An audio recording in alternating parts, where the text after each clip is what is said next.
আমাদের জায়গায় আমরা ভালো আছি এবং আপনারা গুজব ছড়াবেন না। আমরা তীব্র প্রতিবাদ এবং আমরা ঘৃণা জানাই। অনুরোধ জানাবো ভারতীয় দাদাদেরকে যে আমাদের দেশে যারা আমরা দেশপ্রেমিক হিন্দু আছে, আমাদের নিয়ে আপনারা রাজনীতি খেলবেন না। আমাদের নিয়ে আপনারা রাজনীতি খেলবেন না।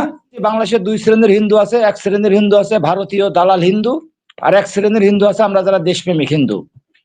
তো ভারতীয় দালাল হিন্দু যারা, তাদের সহায় সম্পদ, তাদের আত্মীয় স্বজন, বন্ধু বান্ধব এবং তারা নিজেরাও ভারতের নাগরিক। ভারতের সরকার তারা তারা পিছিয়ে যাচ্ছে বা তারা পিছিয়ে গেছে।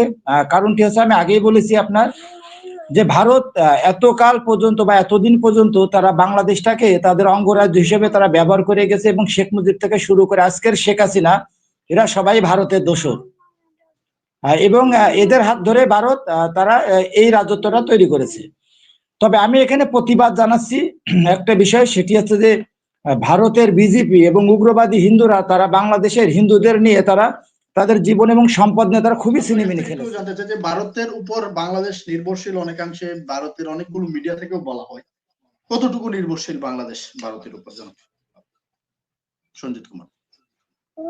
আসলে যে ভারতের উপরে বাংলাদেশ নির্ভরশীল, এটা মূলত একটা গুজব হিসেবেই এটাকে প্রচারণা চালানো হয়েছিল।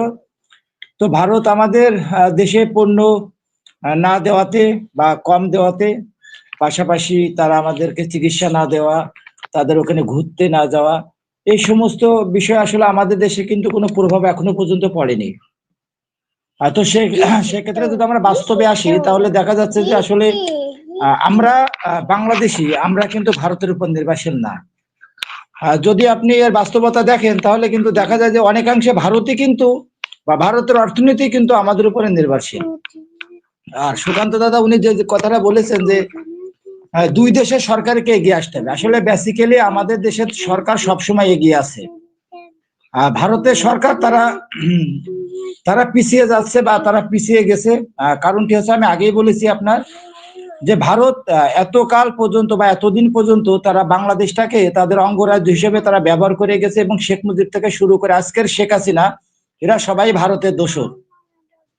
এবং এদের হাত ধরে ভারত তারা এই রাজত্বটা তৈরি করেছে। তবে আমি এখানে প্রতিবাদ জানাচ্ছি একটা বিষয়, সেটি হচ্ছে যে ভারতের বিজেপি এবং উগ্রবাদী হিন্দুরা তারা বাংলাদেশের হিন্দুদের নিয়ে তারা তাদের জীবন এবং সম্পদ নিয়ে তারা খুবই সিনেমিনি খেলেছে। আপনার যে ইস্কনে যে চিন্ময়, ওর নাম হচ্ছে চন্দন কুমার ধর, ওর বাপ দাদার দেওয়া নাম। সে চন্দন কুমার ধর আছে আমার বংশ, যেরকম দে দে কিন্তু আমার টাইটেল, আমি কায়স্ত দে। তো ধর থেকে সে দাস হয়েছে, সে তার আছে, সে তার বাপ দাদার যে বংশ পরিচয় থেকে বেরিয়ে এসে সে দাস পরিচয় নিয়েছে, সেটা তো আমাদের ব্যাপার না। কিন্তু সে হচ্ছে গেরুয়া সন্ন্যাসী, সে পেঁয়াজ খায় না, রসুন খায় না, তার তো কেউ নাই, বউ বাচ্চা কেউ নাই, তার অ্যাকাউন্টে প্রায় 4 কোটি টাকা পাওয়া গেছে, 3,90,00,000 টাকা। এই যে 3,90,00,000 টাকা এবং এই টাকার অধিকাংশ উঠানো হয়েছে, এবং এই টাকা দিয়ে মূলত বাংলাদেশে যে আমরা যারা দেশপ্রেমিক হিন্দু আছি, সাধারণ হিন্দু পরিবার আছে, আমাদের উপরে আক্রমণ করার চেষ্টা চালানো হয়েছে। কিভাবে চালানো হয়েছে? সেটি হচ্ছে যে এই আমাদের, আমি এর আগে ইতিপূর্বে বলেছি, বাংলাদেশে দুই শ্রেণীর হিন্দু আছে। এক শ্রেণীর হিন্দু আছে ভারতীয় দালাল হিন্দু, আর এক শ্রেণীর হিন্দু আছে আমরা যারা দেশপ্রেমিক হিন্দু। তো ভারতীয় দালাল হিন্দু যারা, তাদের সহায় সম্পদ, তাদের আত্মীয় স্বজন, বন্ধু বান্ধব এবং তারা নিজেরাও ভারতের নাগরিক। এবং মূলত আপনার এই যে যারা ভারতীয় যে দালাল হিন্দু আছে, এই দালাল হিন্দু এবং এই যে আপনার যে চিন্ময় টাইপের যারা আছে, এদেরকে দিয়ে বিজেপি বাংলাদেশে একটা সাম্প্রদায়িক দাঙ্গা বাঁধানোর চেষ্টা করেছিল। তবে আমরা সফল হয়েছি, কারণ আমাদের দেশে যারা মুসলমান আছে, এরা সবাই খুবই আপনার মনে করেন যে ধৈর্যশীল, তারা ধৈর্যের পরিচয় দিয়েছে, এবং তারা আমাদের যে হিন্দু সম্প্রদায় আছে তাদের প্রতি তারা মানবিকতা দেখাইছে। কারণ হচ্ছে যে ভারতের যে মিডিয়া এবং উগ্রবাদী হিন্দুরা যে গুজব চালিয়েছে, এবং বাংলাদেশে যে হিন্দুদের উপর আক্রমণ করা হচ্ছে, এমন গুজবের পরিপ্রেক্ষিতে তারা আমাদের বাংলাদেশের যে আপনার বিভিন্ন যে আপনার আছে যে আছে আর কি, যে আপনার যে যেরকম কলকাতা বা যে ত্রিপুরাতে যে সমস্ত অফিসগুলো আছে, সেখানে কিন্তু তারা আক্রমণ চালাইছে। আর তারপরেও কিন্তু মুসলমানরা কিন্তু কিছুই বলে নাই, তারা কিন্তু কিছুই বলে নাই। তবে মুসলমানরা যদি তারা যদি চাই, তাহলে একটা হিন্দু কি আপনার বাংলাদেশে কি থাকতে পারবে? একটা হিন্দু একদিন বাংলাদেশে থাকতে পারবে? তো বাংলাদেশের মুসলমান তারা অনেক ধৈর্যের পরিচয় দিয়েছে। এই যে কৃষ্ণ চিন্ময়ের জামিন না দেওয়াতে সেখানে তারা কি করেছে, তারা বাংলাদেশের আইনকে লঙ্ঘন করেছে, তারা রাষ্ট্রদ্রোহিতার কাজ করেছে, তারা আদালত প্রাঙ্গণ তছনছ করেছে, সেখানে একটা তরুণ আইনজীবীকে তারা কুপায়ে হত্যা করেছে। এরপরও কিন্তু বাংলাদেশের মুসলমান তারা বাংলাদেশের হিন্দুদেরকে কিন্তু তারা কিছুই বলে না এবং তাদেরকে সাথে নিয়ে এখনো চলছে, এখনো আছে। তো মূলত ভারত যে জিনিসটা চাচ্ছে সেটা হচ্ছে যে ভারত চাচ্ছে যে বাংলাদেশ তাদের সে অঙ্গরাজ্যে থাকুক। আজকে দেখেন যে 71 সালে ভারত, অথচ তার নিচে কিন্তু বিভিন্ন জাতি ভারত কিন্তু তাদের দাদা সাউন্ডটা ডিস্টার্ব হচ্ছে আপনার।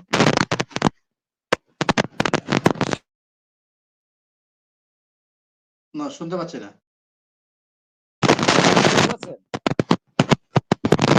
শুনতে পাচ্ছি কিন্তু আপনার হেডফোনটা থেকে সাউন্ডটা ডিস্টার্ব হচ্ছে। ক্লিয়ার শোনা যায়? হ্যাঁ, ঠিক আছে, বলেন। তো যে প্রসঙ্গে ছিলাম সেটি হচ্ছে যে ভারত সে যেভাবে মানে বাংলাদেশকে সে অঙ্গরাজ্য হিসেবে সে ব্যবহার করে বাংলাদেশ থেকে সে ফায়দা নিয়ে যাচ্ছে, একের পর এক ফায়দা, সে সব দিক থেকে সে ফায়দা নিচ্ছে।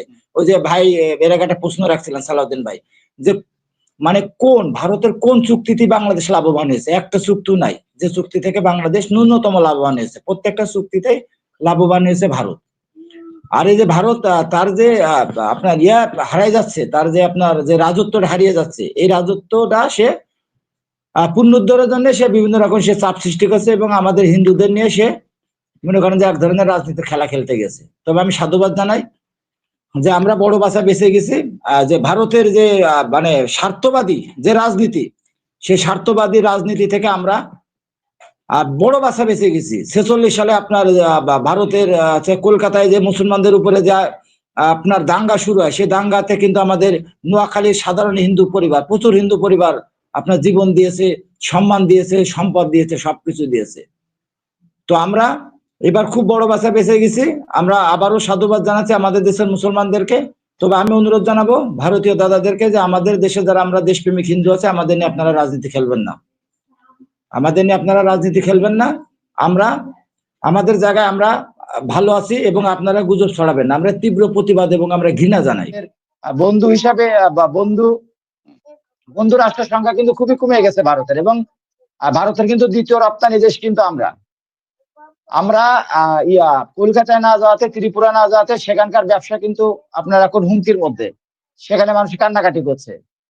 তো সেরকম জায়গায় আমি মনে করি যে আমরা যে রাস্তায় আছি এটা রাইট রাস্তা, এবং আমাদের আগামী নেতৃত্ব সৎ নেতৃত্ব আসতে হবে। আমাদের সৎ এবং দেশপ্রেমিক নেতৃত্ব যদি আমাদের এখানে আসতে পারে, তাহলে আমরা খুব দ্রুত আমাদের যেহেতু কলকাতার রপ্তানির বিষয়টা যেহেতু আপনি আলোচনায় এনেছেন, বিগত কয়েকদিন ধরে রিপাবলিক বাংলার যেই বিষয়গুলো আমরা দেখতেছি তাদের অনেকটা এরকম, বাংলাদেশকে ভারত খাওয়াচ্ছে, বাংলাদেশ ভারত থেকে চাল ডাল সব নিয়ে আসতেছে, বাংলাদেশের মানুষের প্লেটে তখনই খাবার আসে যখন ভারত চাল ডাল দিচ্ছে। মানে তাদের বক্তব্যটা এরকম যে তারা অনেকটা আমাদেরকে ফ্রি দিচ্ছে, বা আমরা যে তাদের থেকে কিনে নিয়ে আসছি ওইটা তারা স্বীকারই করছে, অনেকটা দয়া দেখাচ্ছে বাংলাদেশের উপর।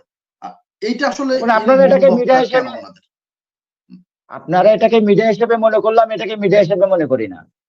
কারণ এটা মিডিয়ার একটা আপনার আইন আছে, একটা কানুন আছে, একটা নিয়ম আছে। আমি নিজেও সাংবাদিকতা করেছি, বা যদি ব্যবসায় ব্যস্ত তারপরেও করার চেষ্টা করি। তো সেখানে বস্তুনিষ্ঠ সংবাদের কিছু নিয়ম কানুন আছে যেগুলো আপনাকে অবশ্যই মানতে হবে। তো তারা কোনো সাংবাদিকতার কোনো নিয়মই মানে না, এবং তারা আমি মনে করি এটা তারা যেটা করছে এটা সম্পূর্ণ আপনার এটাকে কি বলা যায়, এটা মিডিয়া কু করার টাইপের আর কি। হ্যাঁ, এটা আমি করি না। আর এর আছে আপনার বিজেপির আছে, বিজেপি বা আমাদের যারা আওয়ামী লীগ আছে, পতিত যারা পলায়নকৃত আওয়ামী লীগ, এরা টাকা পয়সা দিয়ে মনে করেন যে এই চ্যানেল গুলোরে বাংলাদেশের বিরুদ্ধে আপনার আছে গুজব চালাচ্ছে। আর পশ্চিম বাংলার দাদারা তো এরকমই, কিছু পয়সা দিলে টক শোতে এসে মনে করেন যে তার বিরুদ্ধে গান বাজনা সবই শুরু করে দেয়। কারণ আমাদের দেশে সন্ত্রাসীরা যারা যায় তাদের তাদের টাকায় কিন্তু ভারতেরা মদ খায়, ভারতের দাদারা তাদের টাকায় মদ খায়, মদ টদ খেয়ে তাদের মনে করেন যে আপনার রহমান রে বানায় দেয় রহিম, তারে বানায় দেয় সাধন, বানায় দেয় তারে ওইখানকার নাগরিকতা, পাসপোর্ট টাসপোর্ট সব দিয়ে দেয়। তো ওগুলো আমার কাছে, আমি ওটা খুব গুরুত্বের ভিতরে নিই না। এবং বহির্বিশ্বে এটাও ক্লিয়ার হয়ে গেছে যে ভারতের যে মিডিয়া এটা সম্পূর্ণ একটা গুজব মিডিয়া। তারা যাই বলুক না কেন, এখন বিশ্ব মিডিয়া এটা আর মনে করেন খায় না। আর বিজেপি এটা করাচ্ছে, এবং আমাদের আওয়ামী লীগের পিছনে আমি মনে করি যে যেহেতু আওয়ামী লীগের অনেক টাকা পয়সা তো আছে, তাদের টাকা তোর অভাব নাই, হাজার হাজার কোটি টাকা তারা নিয়ে গেছে।